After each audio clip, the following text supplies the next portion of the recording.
What is up? I'm your glorious host, Mark, and I have watched over 200 anime.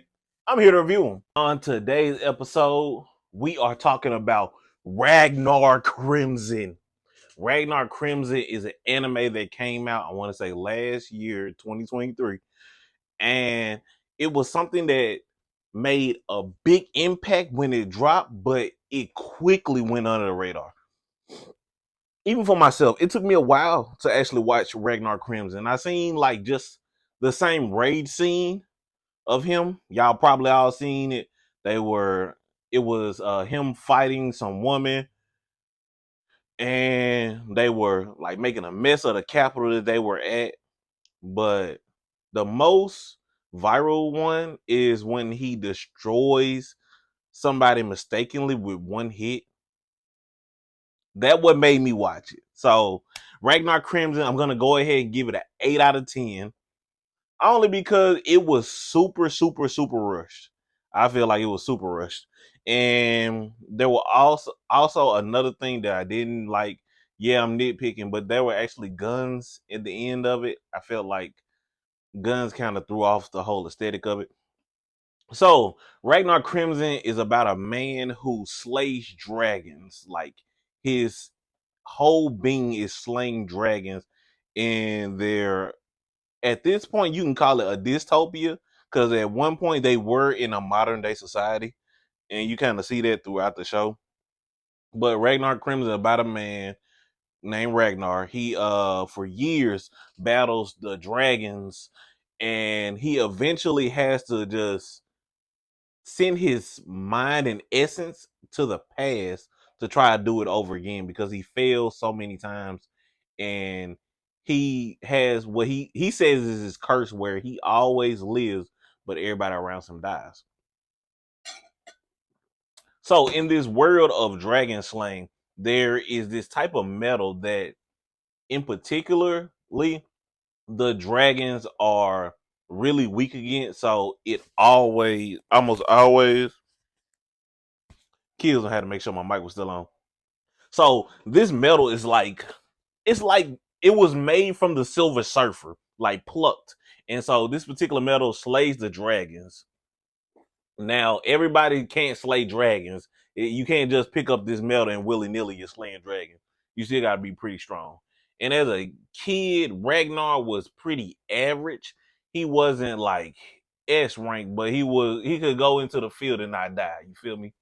So, but one day Ragnar all of a sudden got his future self memories and abilities. Most of the abilities went into him, and he had to later on learn how to use them.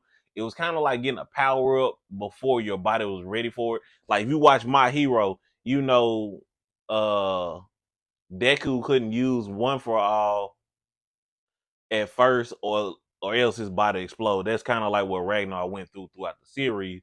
But this man's willpower is so indomitable that his body was held together with uh some kindergarten glue and popsicle sticks. But my boy, he made it through the entire season and then some.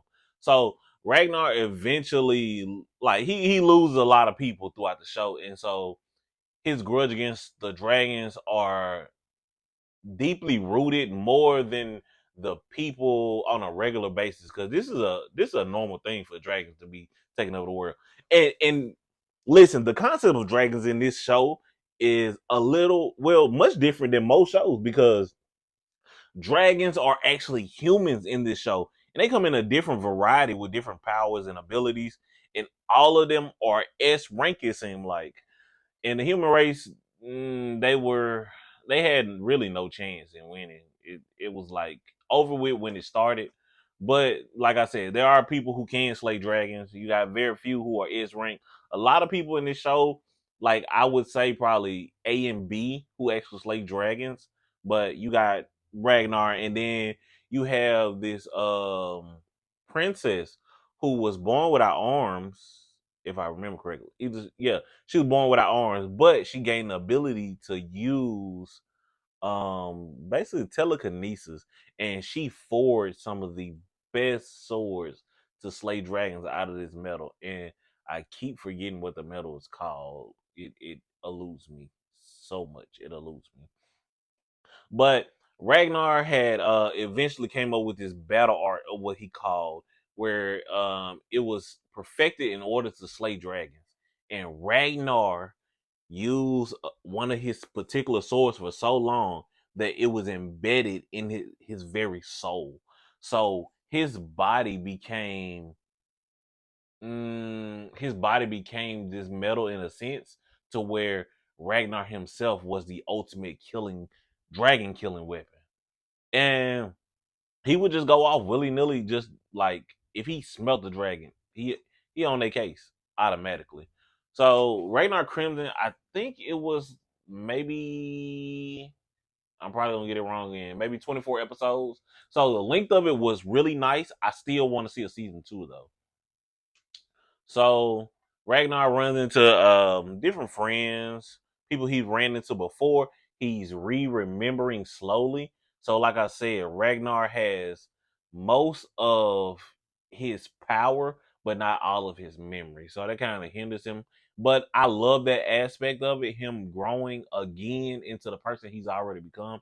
It's a pretty good twist. So the time traveling thing, it doesn't take up a lot of room in the show. It's just like I said, him regaining his memory to use his power better, like he did at his future self. I'm trying to see. So animation is pretty clean. It's nuanced. Animation. Don't know who did it. Don't ask me because I don't do research like that. But the choreography in it is real simple. You ain't got a lot of like fakes and stuff like that. You got a couple like blitzes. That's about it. A lot of like big cannon fire shots. Not like a lot of skill. I mean, small hints of skill here and there, but it ain't nothing like Demon Slayer. So I would definitely give this a try. I'm pretty sure they got a manga, but I haven't read it. I don't plan to. I really, I after it was over, I felt like Ragnar Crimson is one of them shows that's not gonna get a season 2 because, like I said, it went under the radar.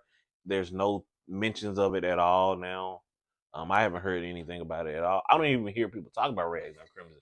But when I finally got my hands on it, it was splendid, splendid, splendid, splendid.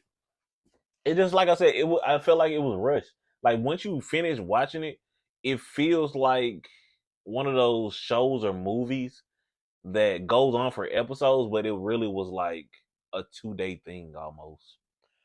And not gonna lie, I I kind of got tired of Ragnar like rushing into things without a plan, and now you're unconscious. He stayed unconscious a lot during the show, but I mean that's another thing I guess I didn't like. But hey, when everybody you know has been killed by dragons, all you know is to kill dragons. Um, Towards the end, I want to say one of the funniest scenes though is when Ragnar and two of these soldiers who also hunt dragons, where they were like a more of a resistance against dragons other than like regular hunters, but it was Ragnar and these two hunters who were accompanying him to try and spearhead one of the leader dragons, and these guys had killed so many dragons that they were in complete hysteria. Meaning, like, not only had they gained immense strength and skill from just getting there, but these dudes were so tired and just drop dead brainless that they had started talking in tongues while they were going. And like when you look at them like running, their like eye pupils don't exist anymore. They're just exhausted, swinging their swords endlessly. I mean they're doing damage. Even afterwards, they admitted that they gained more strength than they had before.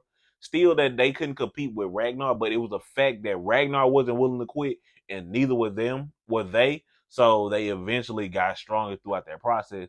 And it to me, it was like my favorite scene because it was funny. There was growth, and it was just a really one of those really dope scenes. It kind of was like in the background. It was a background thing, but you know other things were going on. But it was more like a background thing. Every time they came up, they was just like exhausted. still running, still cutting dragons down. Now, the back to the dragons though, the concept of the dragons is they were humans before, except for one, which is the main protagonist. I mean, antagonist of the show. She's what they call the monarch, and the monarch is like a higher ranked dragon, and then they have a household which they give their blood out. I think they do it through. Well, it's a dagger that's made out of their blood that they stab people with, and most of her household is formed of previous warriors of different kingdoms, and each of the household they each have different powers, different elements, like some earth, rock, lightning, and fire. I think one got fire, but yeah, each of them have their different strength and they're tiered between like 1 to 10, I think, something like that. But their willingness to follow her and also the bickering between them, it gives each of them like they actually have unique characteristics. They're all pretty funny like as a group. Unfortunately, we didn't get to see any of the other different factions. That's why I say it felt like a 2 day thing because it was so much more to the show that we didn't get to see, like other, like I said, other monarchs, other hierarchies, stuff like that. um but this monarch in particular was pretty cool because she was the clone of like the church, and each of the clones, they have the ability to stop time, which is pretty dope, and she abused that power. But she can stop time, and all of her clones can too. But it was one of those instances where the one of the clones, she kind of gained a personality of her own, and she left and became a dragon, and then she got her household together and became just a monarch.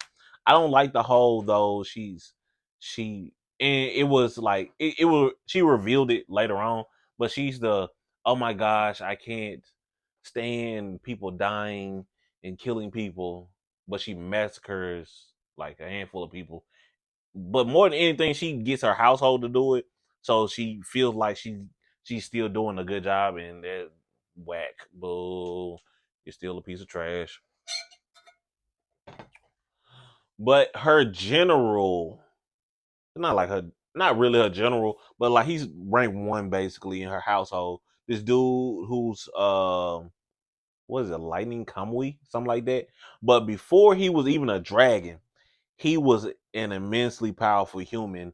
He had this spear which it bonds with him and gives him the ability to command lightning. And I don't even think the dude was completely human before he became a dragon. But after becoming a dragon, he could move across the land in the blink of an eye and be hitting people all over the place. So all in all, Ragnar Crimson is really a great show. I'm gonna recommend it. Still 8 out of 10, but it's a phenomenal watch. Honestly, after I'm done with this, I'm probably gonna rewatch it. No, I'm not, because I'm watching another anime now. So no, because I'm not gonna do this one while I'm watching it. But uh, after I'm done watching this that's on my iPad now, then I'm watching Ragnar Crimson again. See me review more anime, comment down below, or go to my Instagram, and on my stories daily I'll be posting and asking you guys for recommendations. Otherwise, I'm just gonna go through my list of 200 anime that I've watched. Tomorrow, I think I'm gonna do something much older than Ragnar Crimson. But peace.